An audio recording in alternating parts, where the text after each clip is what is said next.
Good morning. I hope आप सभी घर पे अच्छे होंगे एंड रेगुलर पढ़ाई भी कर रहे होंगे। मेरे पहले वीडियो में मैंने बहुत हल्की सी चर्चा करी थी कि अकाउंटेंसी क्या है, क्या यूज़ है और क्या करते हैं इसमें। आज हम उसी अकाउंटेंसी पे पहले चैप्टर को अपने शुरू करते हैं। शुरू करने से पहले कुछ बेसिक बातों की चर्चा कर लेता हूँ, क्योंकि कुछ लोगों के लिए ये सब्जेक्ट, ये फील्ड बिल्कुल ही नया होता है, समझ में नहीं आता कि क्या हो रहा है क्या नहीं हो रहा है। तो मैं एक सिंपल सा आपको बात बता देता हूँ कि अकाउंटेंसी का यूज़ बिजनेस में ही होता है। बिजनेस में जो हिसाब किताब रखे जाते हैं वो कैसे रखे जाते हैं, ये चीज़ हमें अकाउंटेंसी ही सिखाती है। ये चीज़ हमें अकाउंटेंसी, जिसको आप हिंदी में बही खाता तथा लेखा शास्त्र कहते हो, इसी के अंतर्गत हम सीखते हैं कि किसी व्यवसाय में कैसे हिसाब किताब को रखा जाता है। चैप्टर पे आने से पहले कुछ बातों को और सिंपली भाषा में चर्चा करते हैं कि मान लो कुछ लोगों का दुकान होगा या दुकानों पर गए होंगे तो कभी कभी सुना हो, या अपने दादाजी के साथ कभी खरीदारी करने गए हो, पापा के साथ खरीदारी करने गए हो और उधार किसी दुकान से खरीदते हैं तो कहते हैं ना कि ज़रा मेरे खाते में रिकॉर्ड कर लीजिएगा। भाई खाता है क्या? खाता उस व्यक्ति विशेष के नाम से खोला गया एक पेज है, एक खाता बही है। खाता क्या है? उस व्यक्ति विशेष जिसने उधार खरीदा। मान लो मेरे पास कोई चलकर आ रहा है, मुझसे कुछ उधार खरीद रहा है वो, और उधार सामान लेकर जाते हुए कह रहा है कि मेरे खाते में चढ़ा दीजिएगा। इसका मतलब कि उसने मुझसे सौदा किया, ट्रांजैक्शन किया, मैंने उसके खाते में, यानी कि वो अगर उसका नाम रामलाल है तो मैंने रामलाल के खाते में क्या किया, उतने रुपए का सौदा चढ़ा दिया कि हाँ इसने इतने रुपए का सामान मुझसे उधार लिया। यानी कि खाता की अगर हम बात करें कि वो हर सौदा जिसके जरिए हम करते हैं, यानी कि किसी व्यक्ति की विशेष के जरिए, किसी संस्था के जरिए, किसी कंपनी के जरिए, किसी निगम, मतलब कि निगम यानी कि जो क्या कहते हैं नगर निगम वगैरह जो भी होता है, उनके जरिए, किसी आर्टिफिशियल गुड्स के जरिए, किसी आर्टिफिशियल पर्सन के जरिए, तो इन सभी को बिजनेस के टर्म में अकाउंट्स कहते हैं। मुझसे कोई रामलाल के नाम का इंसान आकर सौदा कर रहा है, कुछ खरीद रहा है, तो रामलाल का खाता, यानी कि रामलाल का मेरे पास अकाउंट्स ओपन हो जाएगा। मैं अगर किसी से जाके कुछ खरीद रहा हूँ तो उसके बुक्स में मेरे नाम का अकाउंट्स ओपन हो जाएगा और मेरे बुक्स में उसके नाम का अकाउंट्स ओपन हो जाएगा। यानी कि अकाउंट से मतलब यहाँ पर ये है कि व्यवसाय में जिनसे भी सौदा किया जाता है, चाहे वो सजीव हो, चाहे कृत्रिम व्यक्ति हो, चाहे कोई संस्था हो, चाहे कोई फॉर्म हो, उन सभी को व्यवसाय में अकाउंट्स कहते हैं। यह बाकी एक बेसिक बात कि अकाउंट्स किसको कहा जाता है। आपने सुना भी होगा, छोटे से कभी गए हो किसी किराने की दुकान पे तो लोग कहते हैं दादाजी आपके लंबा पर्चा लिखवाएं, उसकी किराने के दुकानदार से कहेंगे कि मेरे खाते में चढ़ा दीजिएगा। तो मेरे खाते का क्या मतलब है कि उस दुकानदार के पास आपके दादाजी या पापा के नाम का क्या होगा, खाता होगा, आपके दादा का नाम लिखा होगा, उसके नीचे लिख देगा कि इतने का उधारी लेगा। तो उस दुकानदार के नज़रिए से आपके दादाजी क्या है, उसके लिए एक अकाउंट्स है। क्या है? अकाउंट्स है। आप बैंक में पैसा जमा करने गए तो अपने पास भी तो लिखोगे ना कि बैंक में हमने इतना पैसा जमा किया, तो वो बैंक्स आपके लिए बिजनेस टर्म से क्या हो गया, एक अकाउंट हो गया। क्या हो गया? अकाउंट हो गया। इतनी सी बात, ये कुछ बेसिक्स बात थी। अब अगर हम आगे बढ़ें, जो हमारा पहला चैप्टर है विषय प्रवेश यानी कि इंट्रोडक्शन, वो क्या बतलाता है? सिंपल सी बात है, आपको व्यवसाय की कुछ बेसिक्स बातों को ही बताएगा। अगर मैं बुक को ओपन करता हूँ तो बुक के अकॉर्डिंग हम देखें तो सबसे पहला जो स्टेप होता है किसी व्यवसाय में, मान लीजिए व्यवसाय में दिन प्रतिदिन लेन देन होते हैं, दिन प्रतिदिन लेन देन होते हैं। उन लेन देनों को एक व्यवसायी रिकॉर्ड करता होगा, शाम को उसको अच्छे से वर्गीकरण यानी कि क्लासिफिकेशन करता होगा, ये उसकी प्रक्रिया डेली की होगी। तो बिजनेस में जो ट्रांजैक्शन हो रहे हैं, यानी कि सौदे, ट्रांजैक्शन किसे कहते हैं ये बात भी मैं समझा देता हूँ कि किसी भी व्यक्ति विशेष से या किसी संस्था से, फॉर्म से जो लेन देन होता है उसी को इंग्लिश में बोलते हैं ट्रांजैक्शन, सौदा। वो लेन देन ही क्या कहलाता है, ट्रांजैक्शन कहलाता है। जैसे कि लिखा है कि जब भी किसी व्यक्ति विशेष से हम कोई लेन देन करते हैं तो उसे उसे सौदा कहा जाता है। जब भी किसी व्यक्ति विशेष से या फॉर्म या बिजनेस संस्था फॉर्म किसी से भी कंपनी से भी लेन देन करते हैं तो उसे ही ट्रांजैक्शन कहा जाता है। लिखता है जब यह पुस्तक क्रय की गई है तब क्रेता ने इसके लिए एक राशि विक्रेता को दी है, या यदि क्रेता का खाता विक्रेता के यहाँ है या उसने यह पुस्तक इस गर्भित प्रतिज्ञा के अंतर्गत ली कि इसका भुगतान बाद में कर दिया जाएगा, तो इस प्रकार के मूल्य में हस्तांतरण को सौदा कहा जाता है। सर समझ में नहीं आया तो समझाता हूँ। सबसे पहले तो बिजनेस के कुछ सिंपल वर्ड्स को समझना पड़ेगा। ये इंग्लिश में बहुत लोग जानते हैं कि सेलर किसको कहते हैं, इसकी हिंदी होती है विक्रेता, सेलर।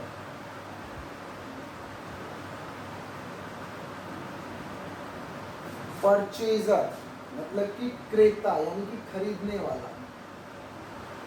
सेल का हिंदी होता है विक्रय, परचेज का हिंदी होता है क्रय। ये तो एक बेसिक कुछ वर्ड मीनिंग से ये जानना जरूरी भी है, जो लोग नए आते हैं उनको बहुत कंफ्यूज करता है।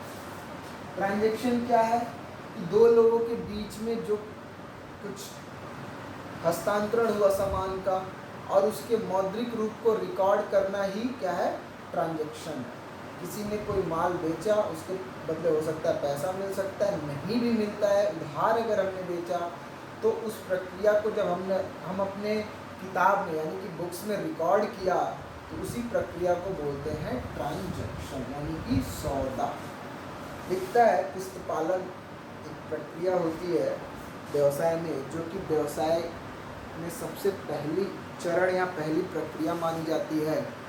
पुस्तपालन का आशय होता है कि जो भी व्यवसाय में सौदे होते हैं उनका लिखना यानी कि लिखित प्रक्रिया जो मौद्रिक रूप में होती है उसे पुस्तपालन कहा जाता है। उस सौदे को जब हम लिखित कर देते हैं और मौद्रिक रूप में ढाल देते हैं उसे ही पुस्तपालन कहते हैं। क्या है, यदि क्रेता ने यह किताब उधार ली है तो इसके भुगतान के समय एक सौदा और होगा। यानी कि अगर किसी ने मुझसे उधार खरीदा है तो जाहिर सी बात है बाद में जब मुझे पैसा देगा तो एक सौदा और हो गया, एक तो उधार क्रय करने का और दूसरा वो पैसा देने का। सौदे इतने अधिक और इतने जटिल होते हैं कि इन्हें याद रखना असंभव है। जाहिर सी बात है व्यवसाय में डेली बहुत सारे ट्रांजैक्शंस होते रहते हैं, डेली बहुत सारे ट्रांजैक्शंस होते रहते हैं। तो क्या हम रोज़ हर सौदों को याद रख सकते हैं? नहीं। और इसी प्रक्रिया को यानी कि जो सौदे होते हैं उनको लिखने की प्रक्रिया को ही पुस्तपालन कहा जाता है। तो आगे देखिए क्या लिखता है, इन सौदों के मौद्रिक रूप को लिख लिया जाता है, इन्हीं लेखों को पुस्तपालन कहा जाता है। यानी कि सौदों को मौद्रिक रूप देकर लिख लेना ही पुस्तपालन कहलाता है। किसी से ट्रांजैक्शन हुआ हमारा, हमने उस सौदों को मौद्रिक रूप में लिख लिया, उसी प्रक्रिया को हम पुस्तपालन कहते हैं। अगर हम आगे बढ़ें तो आगे है पुस्तपालन की आदर्श परिभाषा। देखते हैं क्या लिखता है। उपयुक्त परिभाषाओं के अध्ययन से पता चलता है कि पुस्तपालन की उचित परिभाषा में निम्न तत्वों का समावेश होना चाहिए। क्या क्या होना चाहिए पुस्तपालन में? सबसे पहले विज्ञान और कला। तो मैंने पहले वीडियो क्लास में बताया था कि सबसे पहला जो स्टेप होता है अकाउंटेंसी में वो रिकॉर्डिंग का होता है और ये एक आर्ट और साइंस है। तो जाहिर सी बात है इसमें नियम है तो वो विज्ञान हो गया और एक तरीका है तो वो कला हो गया। नेक्स्ट कहता है व्यक्ति, संस्था, फर्म, कंपनी या निगम आदि। यानी कि जो सौदा होना चाहिए किसी व्यक्ति से, किसी निगम से, किसी कंपनी से, किसी फर्म या संस्था से ही होना चाहिए। नेक्स्ट है सौदों का मौद्रिक रूप में लेखा।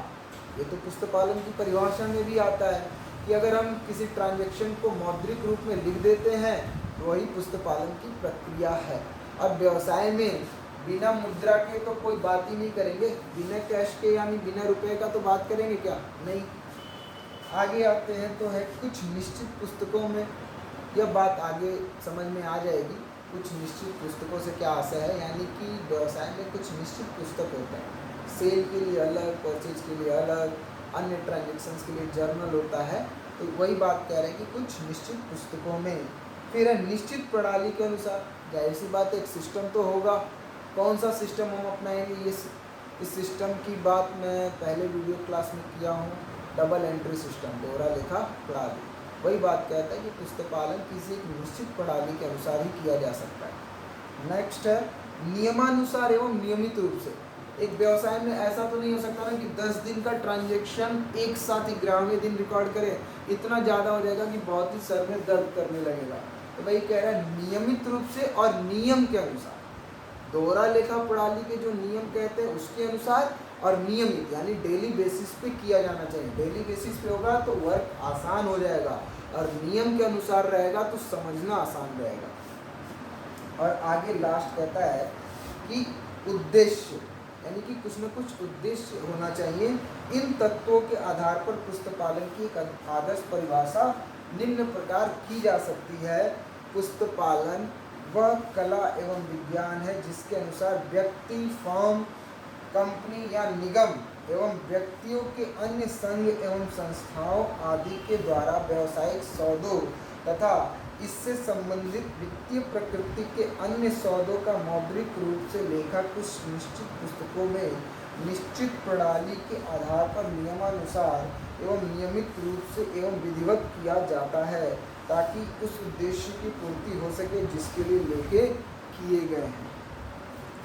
बात यह है कि ये तो लंबा चौड़ा बोल दिया, लेकिन मैंने इसके पहले आपको स्टेप में तोड़कर भी बताया कि पहली बात पुस्तपालन क्या है, कला एवं विज्ञान इसमें है, नियमित एवं नियमानुसार है, एक प्रणाली के अनुसार इसमें कार्य किया जाता है। सौदा किससे होता है, किसी व्यक्ति, फर्म, संस्था, कंपनी, निगम से। किस रूप में, एक मौद्रिक रूप में ही सौदों का रिकॉर्डिंग हो सकता है। किस प्रकार के सौदे होंगे, तो सौदे सिर्फ और सिर्फ वित्तीय प्रकार के होंगे। ध्यान दीजिएगा, किस प्रकार के, वित्तीय प्रकार। आगे हम बढ़े तो नेक्स्ट स्टेप जो हमारा आता है बुक कीपिंग के बाद, पहला हमने बुक कीपिंग देखा,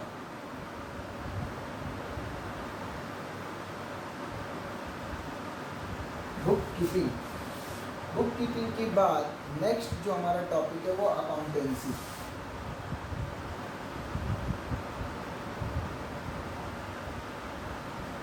अकाउंटेंसी की हिंदी होती है लेखाकर। देखिए व्यवसाय में सौदे डेली होते हैं, डेली ट्रांजेक्शन्स होने हैं, डेली कुछ खरीद बिक्री, उधार खरीदना, पैसे जमा कराना, पैसे निकालना, ये सारे के सारे ट्रांजेक्शन हैं। अब ये ट्रांजेक्शन हम रिकॉर्ड कर रहे हैं, रिकॉर्ड डेली बेसिस पे एक नियम के अनुसार कर रहे हैं। साल खत्म हुआ, जब साल खत्म हुआ तो इन ट्रांजेक्शन्स के द्वारा हम जर्नल तैयार करते हैं, लेजर तैयार करते हैं, यह जांचते हैं कि सही हो रहा है कि नहीं हो रहा है। तो जो जांचने की प्रक्रिया है, जो जांचने की प्रक्रिया है वो हम देखते हैं लेखाकर। कहाँ देखते हैं, लेखाकर।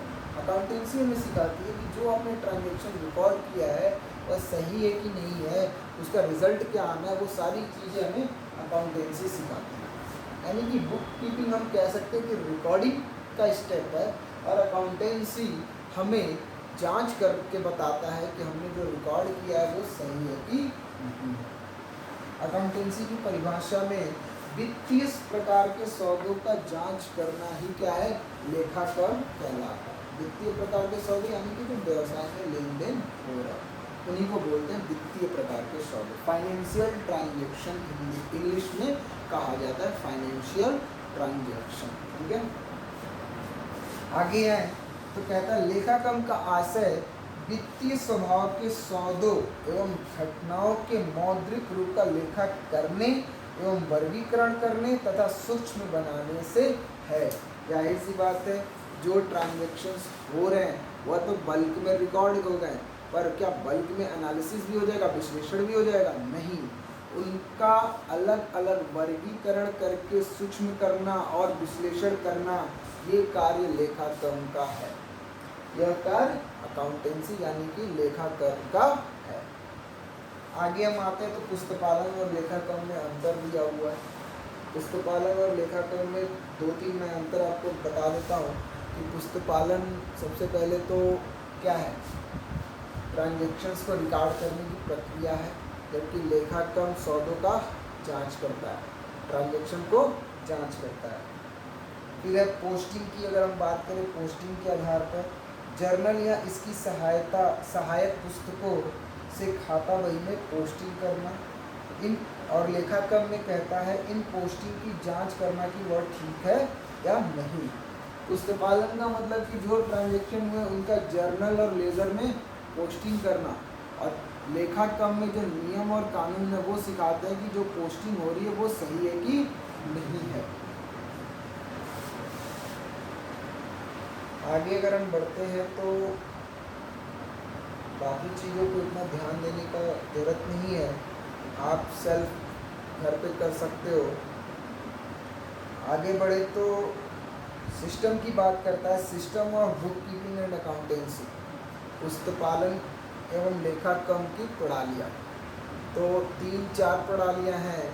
एक है कैश सिस्टम, दूसरा है सिंगल एंट्री सिस्टम, तीसरा है डबल एंट्री सिस्टम, चौथा है इंडियन सिस्टम ऑफ अकाउंट्स, भारतीय लेखा प्रणाली, भारतीय बही खाता प्रणाली।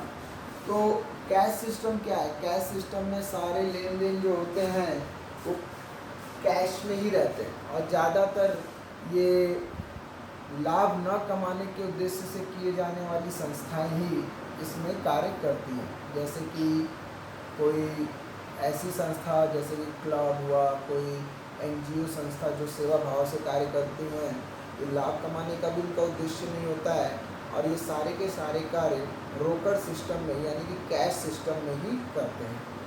सिंगल एंट्री सिस्टम आज के समय में कहीं भी अप्लाई नहीं है, ये पूरी तरीके से फेल है, क्योंकि इसमें सौदों के जो 2 रूप होते थे उनमें से किसी एक रूप को या कभी कभी दोनों रूप को भी लिख कर किया जाता था, इसी वजह से ये पूरा का पूरा फेल हो गया।